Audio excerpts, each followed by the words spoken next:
روحي وصار الدمع السلام علیکم ورحمۃ اللہ وبرکاتہ۔ محترم سامعین کرام، سٹی انڈیا اسلامک چینل پر رمضان المبارک کے خصوصی درس قرآن میں آپ کا استقبال ہے، اور میں آج آپ حضرات کی خدمت میں 12ویں تراویح کے چند مخصوص آیات کی تشریح بیان کرنا چاہوں گا۔ تو سب سے پہلے سورۃ الرعد ہے۔ رات کے معنی ہے بجلی، کیونکہ اس صورت میں اللہ تعالیٰ آگے چل کر فرماتے ہیں وَيُسَبِّحُ الرَّعْدُ بِحَمْدِهِ وَالْمَلَائِكَةُ مِنْ خِيفَتِهِ، کہ جس طرح کائنات کی ہر چیز، کائنات کا ذرہ ذرہ اللہ تعالیٰ کی حمد و ثنا بیان کرتا ہے۔ فَإِن مِّن شَيْءٍ إِلَّا يُسَبِّحُ بِحَمْدِهِ وَلَكِنْ لَا تَفْقَهُونَ تَسْبِيحَهُمْ، لیکن تم ان کی تسبیح کو سمجھ نہیں پاتے۔ تو اسی طرح اللہ تعالیٰ فرماتے ہیں کہ بجلی جو اللہ تعالیٰ کی ایک مخلوق ہے، وہ بھی اللہ تعالیٰ کی حمد و ثنا بیان کرتی ہے، اس کے ساتھ اللہ تعالیٰ کے فرشتے بھی حمد و ثنا بیان کرتے ہیں من خیفتہ، اللہ تعالیٰ کے خوف کی وجہ سے۔ تو اس صورت کے شروع میں اللہ تعالیٰ نے اپنی قدرت کے بے شمار نشانیوں کو بیان فرمایا ہے۔ فرمایا اللہ الذی رفع السماوات بغیر عمد ترونہا، کہ اللہ تعالیٰ تو وہ ہے جس نے آسمان کو بغیر ستون کے اونچا کیا۔ آج ہم 100 گز پر بھی کوئی چھت بناتے ہیں تو اس کے لیے 12-14 پلر کھڑے کرنا پڑتا ہے، لیکن اللہ تعالیٰ نے اتنے بڑے آسمان کو بغیر ستون کے اللہ تعالیٰ نے کھڑا کیا ہے، تو یہ اللہ تعالیٰ کی قدرت ہے۔ تو اس کے علاوہ بھی بہت سارے اللہ تعالیٰ نے آگے چل کر وسخر الشمس والقمر کل یجری لاجل مسمى، کہ اللہ تعالیٰ نے چاند اور سورج کو مسخر کیا، ہر کوئی اپنے وقت پر چلتا ہے۔ پھر اللہ تعالیٰ نے زمین کو مختلف خطوں میں مختلف خصوصیت اللہ تعالیٰ نے رکھی ہے، ہر جگہ کی مٹی الگ ہے اور ہر جگہ کی پیداوار الگ ہے، حالانکہ سب ایک ہی پانی سے سیراب کیے جاتے ہیں، لیکن مختلف قسم کے پھل ہے اور ان کے مختلف قسم کے ذائقے ہیں۔ تو یہ ساری چیزیں اللہ تعالیٰ کی قدرت کی گویا کہ نشانیاں ہیں۔ تو اللہ تعالیٰ فرماتے ہیں وَإِن تَعْجَبْ فَعَجَبٌ قَوْلُهُمْ أَإِذَا كُنَّا تُرَابًا أَإِنَّا لَفِي خَلْقٍ جَدِيدٍ، کہ تمہیں ان باتوں سے کوئی تعجب نہیں ہونا چاہیے۔ تعجب تو ان لوگوں کے بات سے ہونا چاہیے جو یہ کہتے ہیں کہ ہم مر کے جب کہ مٹی بن جائیں گے تو ہم دوبارہ زندہ کیے جائیں گے، یہ کیسے ہوگا؟ تو جب اللہ تعالیٰ اتنی ساری چیزیں کرنے پر قادر ہے، تو پھر انسان کے مرنے کے بعد دوبارہ اس کو زندہ کرنا اللہ تعالیٰ کے لیے کیا بڑی بات ہے؟ لیکن یہ لوگ سمجھتے نہیں اور تعجب کرتے ہیں، حالانکہ ہمیں خود ان کی بات سے تعجب ہونا چاہیے کہ یہ کس طرح اس طرح کی باتیں کرتے ہیں، حالانکہ اللہ تعالیٰ کی قدرت ان کے سامنے ہے۔ پھر آگے چل کر محترم حضرات، اللہ تعالیٰ سچے پکے مومنین کے 8 اوصاف، 8 صفات بیان فرما رہے ہیں۔ تو سب سے پہلی صفت اللہ تعالیٰ نے بیان فرمایا الذین یصلون ما امر اللہ بہ ان یوصل، کہ یہ وہ لوگ ہیں جو ان چیزوں کو جوڑتے ہیں جن کو جوڑنے کا اللہ تعالیٰ نے ان کو حکم دیا ہے۔ اس سے پہلے اللہ تعالیٰ فرماتے ہیں الذین یوفون بعہد اللہ ولا ینقضون المیثاق، کہ یہ وہ لوگ ہیں جو اللہ تعالیٰ سے کیے ہوئے عہد و پیمان کو توڑتے نہیں ہیں، بلکہ اس کو پورا کرتے ہیں اور وعدوں کو معاہدوں کو توڑتے نہیں ہیں۔ تو ایک تو اللہ تعالیٰ سے بندے نے جو معاہدے کیے عہد الست کے اندر، عالم ارواح کے اندر اللہ تعالیٰ کے رب ہونے کا اقرار کیا، اور دنیا میں جا کر اللہ تعالیٰ کے احکامات کے مطابق زندگی گزارنے کا اس نے عہد کیا ہر انسان نے، تو اس کے مطابق گزارنا، یعنی زندگی کو شریعت کے مطابق گزارنا جہاں پر ضروری ہے۔ انہی احکام شریعت میں سے ایک حکم یہ بھی ہے کہ تم انسانوں سے اور بندوں سے جو جائز وعدے اور معاہدے کرتے ہو ان کو پورا کرنا بھی ضروری ہے۔ ان الوعد کان مسئولا، کہ وعدوں کے بارے میں اور عہد کے بارے میں اللہ تعالیٰ جو ہے نا کل قیامت کے دن سوال کریں گے۔ تو گویا کہ سارے عہد و پیمان جس کے اندر اللہ تعالیٰ کی معصیت اور گناہ نہ ہو، اس کو پورا کرنا انسان پر لازم اور ضروری ہے، اور یہ سچے پکے ایمان والے ہونے کی گویا کی علامت ہے۔ اور جو وعدہ خلافی کرتا ہے، معاہدوں کو توڑتا ہے جان بوجھ کر، یہ تو جو ہے نا منافق کی علامت ہے، سچا مومن اس طرح ہرگز نہیں کر سکتا۔ تو دوسرے نمبر پر فرمایا والذین یصلون ما امر اللہ بہ ان یوصل، اور یہ وہ لوگ ہیں جو جوڑتے ہیں ان چیزوں کو جن کو جوڑنے کا اللہ تعالیٰ حکم دیتے ہیں۔ اللہ تعالیٰ حکم دیتے ہیں انسانوں کو رشتوں کو جوڑے، رشتوں کو توڑنے والے اللہ تعالیٰ کو پسند نہیں ہے۔ لا يدخل الجنت قطات، فرمایا جو رشتوں کو توڑنے والا ہے وہ جنت میں داخل نہیں ہوگا۔ تو رشتوں کو جوڑنا چاہیے، اور اسی طریقے سے مومن کو مومن سے جوڑنا چاہیے، آپس میں مسلمانوں کے اندر اختلاف نہ ہو، انتشار نہ ہو، اور خاص طور پہ چغلی کر کے ایک دوسرے کے درمیان میں ناچاقیاں پیدا کرنا، ایک دوسرے کو ہر ایک سے دور کرنا اور ان کے درمیان اختلاف پیدا کرنا، عزیز ساتھیوں، یہ انتہائی سنگین جرم ہے۔ اس طرح کرنے والے اللہ تعالیٰ کے نظر میں مجرم ہیں۔ اللہ تعالیٰ تو جوڑنے کو پسند کرتے ہیں۔ تو دوسری صفت فرمایا کہ یہ رشتوں کو جوڑتے ہیں، اور تیسری صفت فرمایا کہ وَيَخْشَوْنَ رَبَّهُمْ،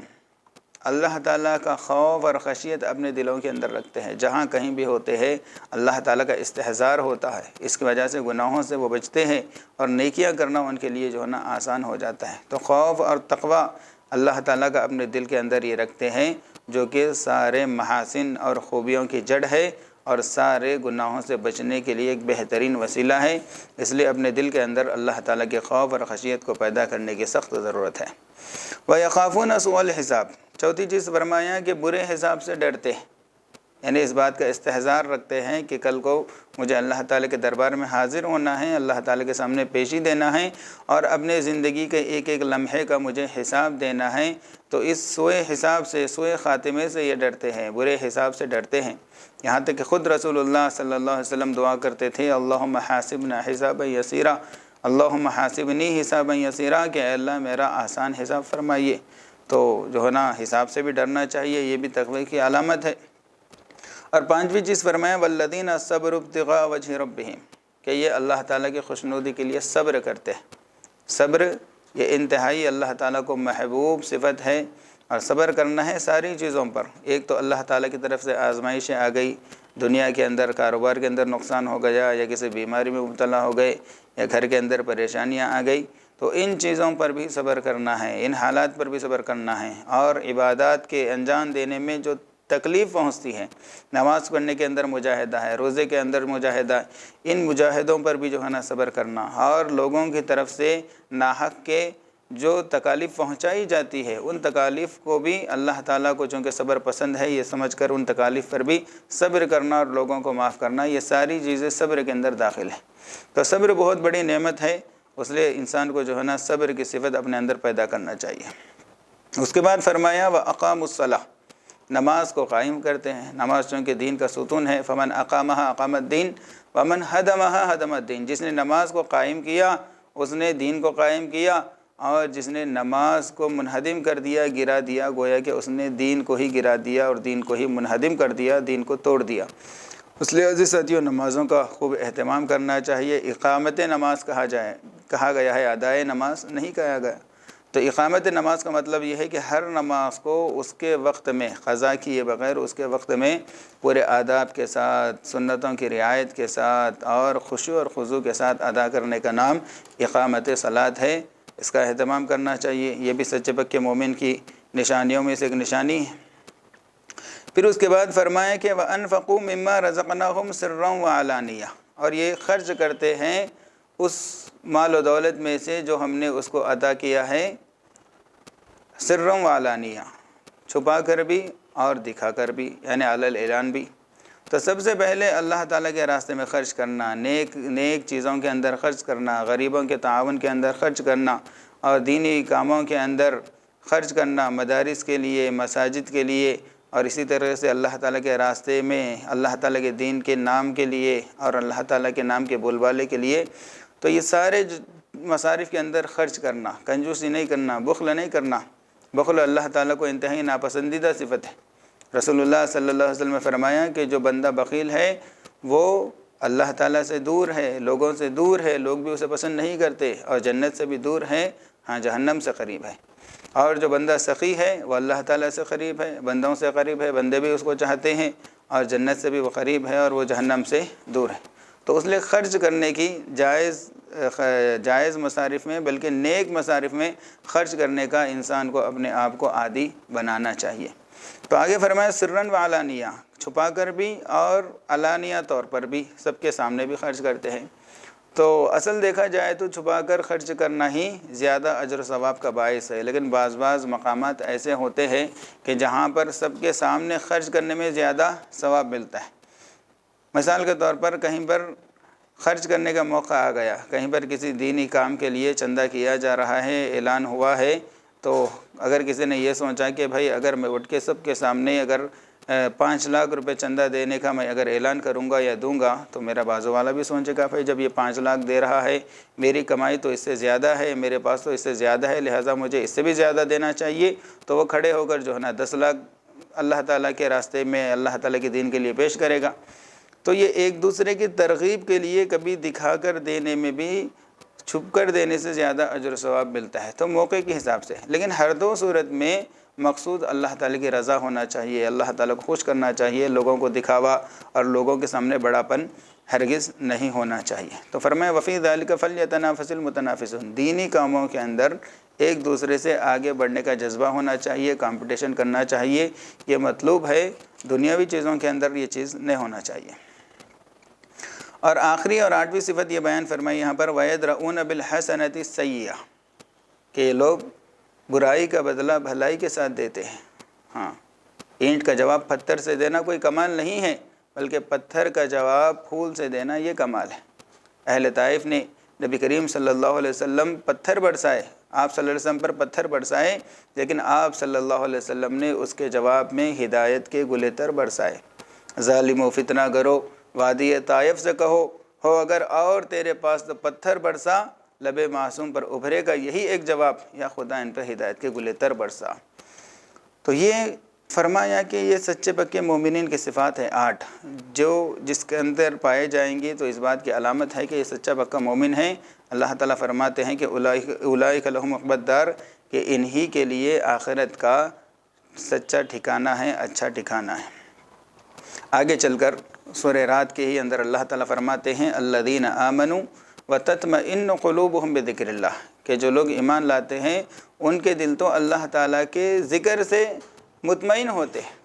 تو عزیز ساتھیوں، اصل جو دلوں کا اطمینان ہے وہ اللہ تعالیٰ کے ذکر کے اندر ہے۔ ظاہری عیش و عشرت کے سامان کے اندر در حقیقت سکون نہیں ہے، اطمینان نہیں ہے۔ کتنے ایسے لکھ پتی اور کروڑ پتی لوگ دنیا میں نہیں ہیں جن کے پاس عالیشان مکان ہے اور نرم گرم بستر ہے اور ہر طرح کے عیش و عشرت کا سامان گھر میں موجود ہے، لیکن رات بھر بے چینی کی وجہ سے کروٹیں بدل رہی ہے، نیند ان کو میسر نہیں ہے۔ جب تک نیند کی دوائی نہیں کھا لیتے، ٹیبلٹ نہیں کھا لیتے، اس وقت تک ان کو نیند نہیں آتی۔ تو اس سے پتہ چلا کہ اصل سکون دنیا کے ساز و سامان میں نہیں ہے۔ اللہ تعالیٰ جس کو چاہے سکون عطا فرماتے ہیں۔ تو اللہ تعالیٰ کا ضابطہ یہ ہے کہ جو اللہ تعالیٰ کا ذکر کرتا ہے اللہ تعالیٰ اس کے دل کو مطمئن کرتے ہیں۔ الا بذکر اللہ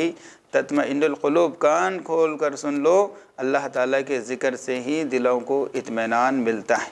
کیونکہ حدیث پاک میں آتا ہے جہاں کہیں بھی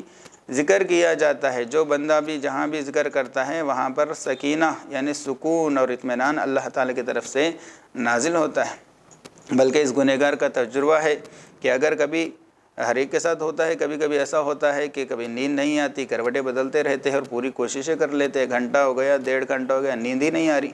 لیکن جب آخر میں چل کر متنبہ ہوتا ہے تو جو ہے نا ذکر کرنا شروع کر دیتا ہوں تو 5 منٹ کے اندر پتہ بھی نہیں چلتا کہ کب آنکھ لگ گئی۔ اور ویسے اکثروں کا یہ تجربہ ہوگا، اگر کسی کو نہیں ہے تو یہ کر کے دیکھے۔ تو اللہ تعالیٰ کے نام کے ذکر کی برکت سے دلوں کو اطمینان ملتا ہے، بے چینی دور ہو جاتی ہے، ذہن اور دماغ جو ہے نا پرسکون ہو جاتے ہیں۔ اس لیے ہمیشہ ہمیں اپنے آپ کو ذکر کا خوگر بنانا چاہیے، چلتے پھرتے اٹھتے بیٹھتے اللہ تعالیٰ کا ذکر ہمیں ہمیشہ کرتے رہنا چاہیے۔ پھر اس کے بعد جو صورت ہے وہ سورہ ابراہیم ہے۔ اس کے اندر ایک آیت ہے وَإِذْ تَأَذَّنَ رَبُّكُمْ لَإِن شَكَرْتُمْ لَأَزِيدَنَّكُمْ وَلَئِن كَفَرْتُمْ إِنَّ عَذَابِي لَشَدِيدٌ، کہ اللہ تعالیٰ نے یہ فیصلہ کر دیا ہے کہ اگر تم شکر کرو گے ہماری نعمتوں پر، ہمارا شکر کرو گے تو ہم ان نعمتوں کو جو ہے نا مزید بڑھائیں گے، اور اگر تم نعمتوں کی ناشکری کرو گے تو پھر ہمارا جو عذاب ہے وہ بڑا سخت ہے۔ تو عزیز ساتھیوں، ہمیشہ اللہ تعالیٰ کی نعمتوں کی قدردانی کرنا چاہیے، اور جس حال میں بھی ہے اس پر اللہ تعالیٰ کو شکر کرنا چاہیے۔ نہ عروج اچھا نہ زوال اچھا، خدا جس حال میں رکھا وہ حال اچھا۔ تو اس لیے دنیاوی چیزوں میں عزیز ساتھیوں ہم اپنے سے نیچے والوں کو دیکھنا چاہیے۔ جو اپنے سے نیچے والوں کو دیکھے گا اس کے دل کے اندر شکر کے جذبات پیدا ہوں گے۔ لیکن چاہے آدمی کتنا ہی بڑا لکھ پتی ہو جائے اور کتنا ہی بڑا مالدار ہو جائے، لیکن اس کی نظر دنیاوی نعمتوں کے اندر اپنے سے آگے والے پر ہوگی کہ بھئی میرے پاس تو یہ ہے، لیکن اس کے پاس تو اس سے بھی اعلیٰ کار ہے، اس کے پاس اس سے بھی اونچا گھر ہے۔ جس کی نظر دنیاوی معاملات میں اپنے سے آگے والے پر ہوگی، ایک تو وہ اللہ تعالیٰ کی نعمتوں کی ناشکری کرے گا، اور دوسرا ہمیشہ بے چین رہے گا، سکون اس کو نہیں ملے گا۔ لیکن تو دنیاوی چیزوں میں اپنے نیچے والے کو دیکھے گا تو یہ جو ہے نا ٹھنڈے دل سے اللہ تعالیٰ کا شکر ادا کرے گا کہ بھئی میرے پاس تو چھوٹا موٹا صحیح لیکن مکان ہے، اور بیوی بچے ہیں، اور ساری نعمتیں، کھانے کے لیے کھانا ہے، ہر طرح کی سہولتیں میرے پاس ہیں۔ کتنے ایسے نہیں ہیں جو فٹ پاتھوں پر سو رہے ہیں اور کیسی کیسی مصیبتوں کے اندر مبتلا نہیں ہیں، تو وہ اللہ تعالیٰ کا شکر کرے گا۔ آپ صلی اللہ علیہ وسلم نے تو یہ ارشاد فرمایا، من اصبح منکم آمنا فی سربہ، کہ تم میں سے جو کوئی اپنے گھر کے اندر صحیح سلامتی کے ساتھ صبح کرتا ہے، اور معافیا فی جسدہ، اور اس کے جسم کے اندر کوئی مہلک بیماری نہیں ہے، عندہ قوت یومہ، اور اس کے پاس اس ایک دن کی روزی اس کے پاس موجود ہے، تو فرمایا دنیا اس کے لیے پوری طرح گویا کہ کھول دی گئی، بہت کچھ اس کو مل گیا، یعنی ساری دنیا کی نعمتیں گویا کہ اس کو مل گئی۔ لیکن ہمارے پاس ان 3 نعمتوں کے علاوہ 300 نعمتیں اور ہیں، لیکن اس کے باوجود بھی ہم ناشکری کرتے ہیں، اور جو ہے نا ہمیشہ دنیا کی فکر میں رہتے ہیں، آگے والوں کو دیکھتے ہیں اور بے چین ہوتے ہیں، تو یہ اللہ تعالیٰ کی نعمتوں کی ناشکری ہے۔ اس لیے ہمیشہ ہر حال میں اللہ تعالیٰ کا شکر کرنے کی ہمیں عزیز ساتھیوں کوشش کرنا چاہیے۔ پھر اس کے بعد اللہ تعالیٰ ایمان اور کفر کی مثال دے رہے ہیں کہ فرمایا، الم تری کیف ضرب اللہ کلمۃ طیبۃ کشجرۃ طیبۃ اصلها ثابت وفرعها بالسماء۔ فرمایا ایمان کی مثال اس درخت کے جیسی ہے جس کے جڑ مضبوطی سے زمین کے اندر پکڑے ہوئے ہو، اور اس کی ٹہنیاں آسمان کی طرف، بلندی کی طرف جا رہی ہو، تو اتی اکلھا کل حین باذن ربھا، اور اللہ تعالیٰ کے حکم سے یہ درخت ہر حال میں، ہر موسم میں پھل دینے والا ہو، کیونکہ ہر درخت، کوئی بھی درخت سال بھر میں اس کے ایک موسم کے اندر کیا دیتا ہے؟ پھل دیتا ہے، لیکن کوئی ایسا درخت ہو جو سال بھر پھل دینے والا ہو، ویسے درخت کی مثال ہے ایمان کی۔ تو سب سے پہلے اس درخت کی جو صفت بیان کی گئی، ایمان مضبوط ہو، اس کے جڑیں جس طرح زمین میں مضبوط ہے، اسی طرح دل کے اندر ایمان کی جڑیں مضبوط ہونی چاہیے۔ تو ایمان مضبوط ہونے کے لیے سب سے پہلے اللہ تعالیٰ کی قدرت کے اندر غور و فکر کرنا چاہیے، آسمانوں کے اندر، زمینوں کے اندر، پہاڑوں کے اندر، سمندروں کے اندر، وفی انفسکم، اور اللہ تعالیٰ فرماتے ہیں تو تم اپنے وجود کے اندر غور و فکر کرو کہ اللہ تعالیٰ نے تمہیں کیسے بنایا ہے، کیسے اعضاء بنائے، کیسے آنکھ بنائی، کیسے زبان بنائی، اور کیسے اللہ تعالیٰ نے کان بنائے، کیسے اعضاء بنائے۔ اگر انسان ان کے اندر بھی غور و فکر کرے گا تو اسے اللہ تعالیٰ کی قدرت سمجھ میں آئے گی، جس سے ایمان دل کے اندر مضبوط ہوتا چلے جائے گا۔ اور اسی طریقے سے اللہ تعالیٰ کی بڑائی سنتے رہنا چاہیے دینی مجلسوں میں بیٹھ کر، دینی محفلوں میں بیٹھ کر، اس سے بھی انسان کا جو ہے نا ایمان مضبوط ہوتا ہے۔ تو جب ایمان مضبوط ہوگا تو خود بخود جس طرح اس درخت کی ٹہنیاں اونچائی کی طرف جا رہی ہے، اسی طرح انسان سے جو اعمال نکلتے ہیں وہ بھی جو ہے نا عند اللہ مقبول ہوتے ہیں، کیونکہ بہت سارے اعمال ایسے ہیں انسان کرتا بھی ہے لیکن اللہ کے دربار میں وہ مردود قرار دیے جاتے ہیں۔ جیسے کہ حدیث پاک میں آتا ہے کہ بہت سارے نماز پڑھنے والے ایسے ہیں، جب وہ نماز سے فارغ ہوتے ہیں تو ان کی نماز ایک سیاہ کپڑے کے اندر لپیٹ کر فرشتے اس کے منہ پر مار دیتے ہیں، وہ آسمان تک جاتے ہی نہیں، بلکہ وہیں پر اس کو لپیٹ کر اس کے منہ پر مار دیا جاتا ہے کہ ایسی نمازوں کی ہمیں ضرورت نہیں ہے۔ تو اعمال کی قبولیت کے لیے بھی ایمان کا مضبوط ہونا ضروری ہے۔ ایمان مضبوط ہوگا تو اعمال مقبول ہوں گے، تو اس کے لیے اپنے ایمان کو بھی مضبوط کرنے کی ضرورت ہے۔ اور تیسری صفت یہ بیان فرمائی کہ تؤتی اکلھا کل حین باذن ربھا، ہر موسم میں یہ پھل دینے والا ہو۔ تو ایمان اگر انسان کا مضبوط ہوگا تو یہ زندگی کا ہر موڑ وہ عبادت کے ساتھ گزارنے والا ہوگا، کیونکہ انسان کی زندگی کے 2 ہی حالات ہو سکتے ہیں، یا تو انسان پریشان ہوگا یا تو انسان خوشحال ہوگا۔ تو جو سچا پکا ایمان والا ہے وہ اگر خوشحال ہوگا تو وہ اللہ تعالیٰ کا شکر ادا کرے گا،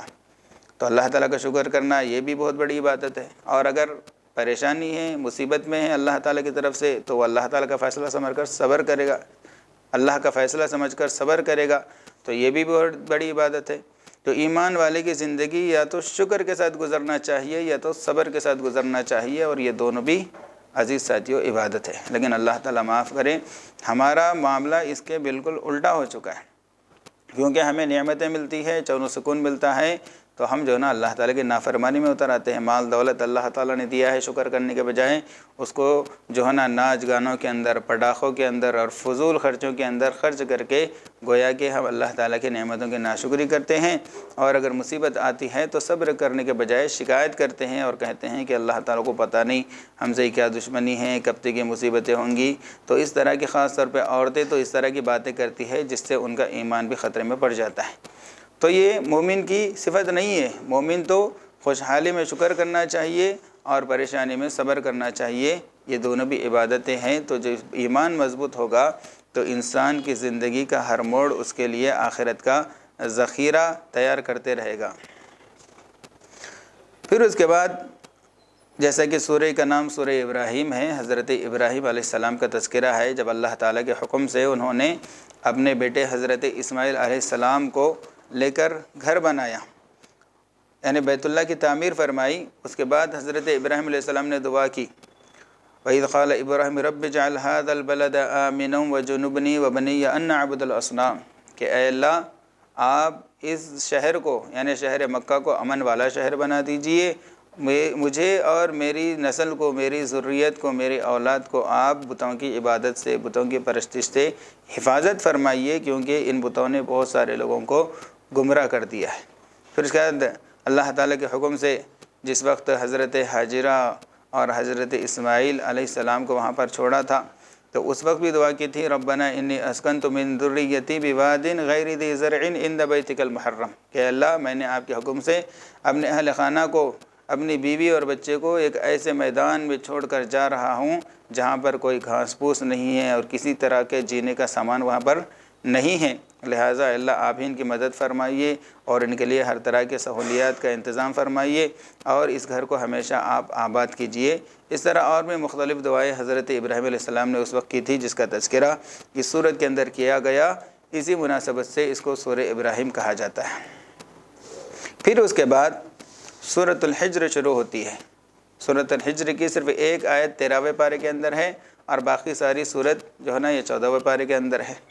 تو اس صورت میں اللہ تعالیٰ فرماتے ہیں انا نحن نزلنا الذکر وانا لہ لحافظون، کہ بلا شبہ ہم نے ہی قرآن کو نازل کیا ہے اور ہم ہی اس کی حفاظت کرنے والے ہیں۔ تو عزیز ساتھیوں، پچھلی جو آسمانی کتابیں تھیں اللہ تعالیٰ نے ان کی حفاظت کا ذمہ نہیں لیا تھا، اس لیے ان کے اندر تحریف ہو گئی، وہ اپنی حقیقت پر باقی نہیں رہی۔ اس پچھلی امتوں کے جو علماء سو تھے، ان لوگوں نے ان آسمانی کتابوں میں یعنی تورات میں، انجیل میں، زبور میں اپنی طرف سے اپنی من گھڑت باتوں کو انہوں نے داخل کیا اور اس کی جو اصل شبیہ تھی اس کو بگاڑ کر رکھ دیا، تو اس طرح وہ ضائع ہو گئے۔ لیکن قرآن کے بارے میں اللہ تعالیٰ نے فرمایا کہ ہم اس کی حفاظت کا ذمہ لیتے ہیں۔ تو عزیز ساتھیوں، ہمارے ایمان ہے اور ہمیں پورا یقین ہے کہ قیامت کی صبح تک کوئی چاہے لاکھوں کوشش کر لے قرآن کریم کی آیتوں کو مٹانا تو دور کی بات ہے۔ جیسے کہ وسیم رضوی ملعون نے کچھ عرصے پہلے کہا تھا کہ 30 آیتیں اس میں سے ہٹا دینا چاہیے، مٹا دینا چاہیے۔ ارے 30 آیتیں تو دور کی بات، اس کے ایک زیر کو زبر بھی نہیں کر سکتے، کیونکہ اس کی حفاظت کا ذمہ اللہ تعالیٰ نے اپنے ذمہ لیا ہے، اور اس کے لیے اللہ تعالیٰ نے حضرات حفاظ کرام کے سینوں کو قبول فرمایا ہے۔ چاہے دشمن سارے دنیا کے مصاحف کو اور قرآن کے نسخوں کو جلا دے، تب بھی یہ حفاظ کرام کے سینے کے اندر جو عظمت کے ساتھ انہوں نے قرآن کو بٹھایا ہوا ہے اس کو وہ کیسے بٹھا سکیں گے؟ تو یہ اللہ تعالیٰ کی قدرت ہے کہ اللہ تعالیٰ نے قرآن پاک کو پڑھنے کے لیے اور یاد کرنے کے لیے آسان بنا دیا ہے، اور اس کے لیے حفاظ کرام کا اللہ تعالیٰ نے انتخاب کیا ہے، اور اس کے معانی کی حفاظت کے لیے اللہ تعالیٰ نے علماء حق کا انتخاب کیا ہے، جو قرآن پاک کی صحیح معانی اور صحیح تشریحات کے ذریعے سے لوگوں کی رہنمائی کرتے ہیں۔ لہٰذا ایک سلسلہ قیامت تک جاری رہے گا، اور جس وقت اللہ تعالیٰ کو قیامت برپا کرنے کا ارادہ ہوگا اس وقت اللہ تعالیٰ ایک ایک کر سارے علماء کرام کو اٹھا لیں گے۔ تو قرآن پاک کو اللہ تعالیٰ اٹھا لیں گے علماء کے ساتھ، قرآن کے علم کو اٹھا لیں گے، لیکن اس کے اندر کوئی رد و بدل ہرگز بھی نہیں کر سکتے ہیں۔ پھر اس کے بعد اللہ تعالیٰ فرماتے ہیں وَلَقَدْ آتَيْنَكَ سَبْعًا مِّنَ الْمَثَانِي وَالْقُرْآنَ الْعَظِيمِ کہ بلا شبہ ہم نے آپ کو 7 ایسی آیتیں دی ہے جو بار بار پڑھی جاتی ہے، اس سے مراد سورہ فاتحہ ہے، والقرآن العظیم اور قرآن عظیم بھی عطا کیا ہے۔ تو یہاں پر مفسرین کے 2 قول ہیں، بعض کہتے ہیں کہ دونوں سے مراد سورہ فاتحہ ہے، یعنی 7 من المثانی 7 آیتیں جن کو بار بار پڑھا جاتا ہے اس سے مراد بھی سورہ فاتحہ ہے، اور قرآن العظیم سے مراد بھی سورہ فاتحہ ہی ہے۔ گویا کہ قرآن مجید سورہ فاتحہ چونکہ قرآن مجید کا خلاصہ ہے، جیسے کہ پہلی تفسیر کے اندر بتایا گیا تھا، اس اعتبار سے دونوں سے مراد وہی ہے۔ اور بعض مفسرین کہتے ہیں کہ نہیں، 7 من المثانی سے مراد تو سورہ فاتحہ ہے، اور والقرآن العظیم سے مراد باقی سارا قرآن مجید ہے۔ بہرکیف اللہ تعالیٰ نے قرآن کی شکل میں ہمیں ہماری ہدایت کے لیے، ہماری رہنمائی کے لیے ایک قیمتی تحفہ عنایت کیا ہے، جس کو رہبر بنا کر جو چلیں گے وہ دنیا میں بھی کامیاب ہوں گے اور آخرت میں بھی کامیاب ہوں گے۔ اور سورۃ الحجر کے آخر میں بالکل اللہ تعالیٰ فرماتے ہیں وَاعْبُدْ رَبَّكَ حَتَّى يَأْتِيَكَ الْيَقِينُ کہ تو اپنے رب کی عبادت کر یہاں تک کہ تیرے پاس یقینی چیز یعنی موت آ جائے۔ موت چونکہ یقین نہیں، اس کے اندر کسی کو شک نہیں ہے، شبہ نہیں ہے، تو بہت سارے لوگ کہتے ہیں کہ آخر کب تک، یعنی اگر کسی کو مصیبت آ گئی تو کوئی ابھی کب تک، ابھی کب تک؟ بھائی کب تک نہیں، بس جسٹ موت تک، کیونکہ موت تو بہت جلد آنے والی ہے۔ دنیاوی زندگی بس 1-2 دن کی زندگی ہے، ایسا نہیں کہ جہنم کی طرح کروڑوں سال یہاں پر عذاب میں کسی کو مبتلا ہونا ہے، ایسا نہیں ہے، بلکہ خوشی میں ہے تو بھی 1-2 دن کی بات ہے، اور پریشانی میں ہے تو بھی 1-2 دن کی بات ہے۔ تو 1-2 دن ہی صبر کرنا ہے، مصیبتوں پر بھی صبر کرنا ہے، طاعات اور عبادات میں بھی جب مجاہدہ ہوتا ہے ان پر صبر کرنا ہے، اور موت تک اللہ تعالیٰ کو راضی کرنے کے لیے کوشش کرنا ہے، عمل کرنا ہے، موت تک عمل میں لگے رہنا ہے۔ اللہ تعالیٰ سے دعا ہے کہ اللہ تعالیٰ ہمیں استقامت کے ساتھ نیک اعمال پر لگے رہنے کی توفیق عطا فرمائے، اور کلمے والی موت اللہ تعالیٰ ہم تمام کو نصیب فرمائے۔ اس کے بعد عزیز ساتھیو، ایک بہت اہم مسئلہ جو مختلف افراد نے مختلف علاقوں سے پوچھا ہے، وہ یہ ہے کہ اگر کسی مسجد میں امام صاحب تراویح کی نماز پڑھا رہے ہو اور اس مسجد سے متصل مکان کے اندر ساؤنڈ باکس لگا کر وہاں پر مسجد کے امام کے پیچھے خواتین تراویح پڑھ رہی ہو، تو کیا یہ ان خواتین کی نماز ہوگی یا نہیں ہوگی؟ اور دوسرا، اگر کسی گھر کے اندر امام صاحب خواتین کو نماز پڑھا رہے ہو لیکن اس گھر کے اندر جگہ ناکافی ہونے کی وجہ سے بازو والے گھر کے اندر ساؤنڈ باکس لگا کر وہاں پر عورتیں اس امام کی اقتداء میں تراویح کی نماز پڑھ رہے ہو، تو ان دونوں صورتوں میں کیا اس دوسرے گھر میں پڑھنے والے خواتین کی نماز ہوگی یا نہیں ہوگی؟ تو اس کا صاف جواب یہ ہے کہ ان خواتین کی نماز بالکل بھی درست نہیں ہوگی۔ یہاں تک کہ فقہ کے اندر یہ لکھا ہوا ہے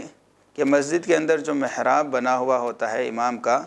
امام کو یہ حکم ہے کہ وہ بالکل پوری طرح سے محراب کے اندر ہو کر نماز نہ پڑھائے۔ اگر کوئی پوری طرح سے محراب کے اندر گھس کر نماز پڑھاتا ہے تو فرمایا کہ یہ مکروہ ہے۔ اس کی وجہ فقہ نے یہ فرمائی چونکہ اس کے اندر مشابہت شبہ یہ ہے کہ گویا کہ امام محراب گویا کہ ایک الگ کمرہ ہے، الگ جگہ ہے، اور باقی جو مسجد ہے یہ حال کے طور پر یہ الگ جگہ ہے،